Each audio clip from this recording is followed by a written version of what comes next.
We are Casey, Sita, Harry, David, Ray, and Rachel, and Miss Mark from 2B. Seth and Chelsea from 2A. and Bella from 3A. Today, we are going to share with you what we have read about mathematics in ancient Egypt.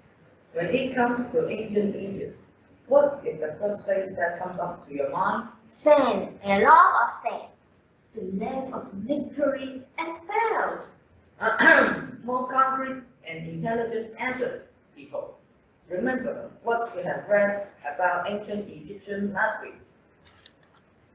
River Nile, Pyramid, Papyrus, Tombs, mummies, Cleopatra, pharaohs, King Tutankhamun, the Tomb Raider movie series. brilliant answers. Okay, now test your memory. A question related to math week. What have we learned in the math week last year? Pythagoras and the Pythagoras theorem, which is a squared plus b squared equals to c squared. Sorry, not challenge. Correct. How many times did we read Pythagoras and Pythagoras theorem before we finally got their pronunciations right? Unforgettable. Today, picking up from what we shared in previous last week, we are going to tell you about what we had read about math in ancient Egypt. Indeed, mathematics is made of different areas or disciplines. The first discipline is definitely arithmetic. Arithmetic is a branch of mathematics that focuses on the study of numbers. Here are a couple of interesting facts about arithmetic in ancient Egyptian times. Intoxicate your math teachers with your knowledge of Egyptian arithmetic. Be cool, just brought these facts casually into the conversation. Fact 1. Back in the days, the Egyptians already realized that arithmetic was awesome, and they wanted to develop it. However, instead of assigning the task to mathematicians, they asked them priests to develop it. That's amusing. Fact 2. Teachers in ancient Egypt did not teach math to everyone. It was a closely guarded secret. Most of it was taught by word of mouth. The Egyptians were afraid that it would be stolen by anyone. Well, who would want it anyway? Haha, I agree. Fact 3. The Egyptians used math to solve problems in their building projects.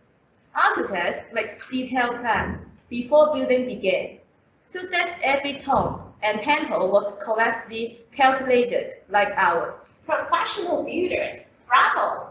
Fact 4. They used a decimal system like ours, except that zero didn't exist for them. Fact 5. To show others what clever people they are in math, the ancient Egyptians left behind the important one of papyrus, which is in the British Museum. It shows many math problems about rectangles, circles, and triangles. Fact 6. The number 12 was special to ancient Egyptians. As we know, 12 is used in many ways in our everyday life. 12 hours in a daytime, 12 months in a year, and so on. The Egyptians used this thousands of years ago. The concept of 12 being an important number came from counting on one's fingers. The Egyptians used the knuckles on the fingers on one hand to count the months of the year. For example, on this image, January, February, March, and so on. Of course, counting knuckles will work for 12 or fewer objects. But what about larger numbers? To solve this problem, here's fact 7. The ancient Egyptians came up with the Egyptian number charts. Now, see if you can work out this ancient Egyptian number. Let me give you 10 seconds. I'll do the countdown. 10, 9, 8, 7, free to lunch. You have the answer. The answer is 3,244. Did you get it correct?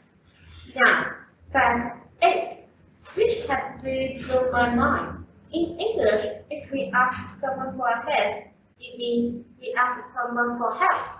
However, if an ancient Egyptian asked someone to help, they probably had some measuring to do.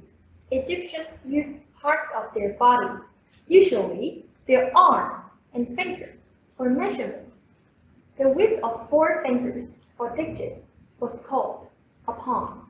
The length of an arm from fingertip to elbow was called a cubit. 7 palms was supposed to equal 1 cubit. Now, let's try measuring our student desk. What is the length of our student's desk in ancient Egyptian units? Let's have Ms. Ma and Sita do the measurements. Miss Ma, tell us what you have got. Let me see. It's 1 cubit and 2 palms. What about yours, Sita? 1 cubit and 1, 2, 3, 4, 4 pounds and 2 digits.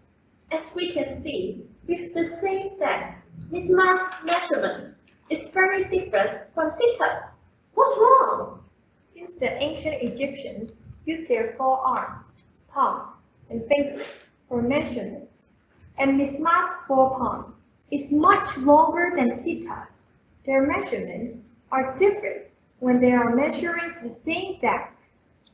Imagine buying linen for clothes in the market. Who will get sent out shopping? Of course, the person with the longest arm. So, definitely, Miss Ma instead of Sita, because Miss Ma will be able to buy more linen with the same price. Yay! Well, the clever Egyptians noticed that they were getting into some awesome difficulties. So they had to invent a royal cubit. This was a standard measurement that was meant to be the same all over the country. It was almost 52.3 cm in our metric system. This is the end of our presentation about math in ancient Egypt. We hope that you will be inspired to find out more about ancient Egyptians' math in your leisure time. Do feel free to discuss what you have found with your math teachers. Also, reflecting on our reading process, we realized reading can truly take us anywhere. Yes, literally everywhere. Across eras, cultures, across lands and seas, blurring fictions as reality and opens our eyes, minds, and hearts in new ways. As the scholars once put it, the reading of all good books is like a conversation with all the finest people of past centuries. Also, according to Carl Sagan, to read is like a voyage through time, with wisdom. It is the end of our presentation. I hope you have enjoyed it. Thank you. Thank you!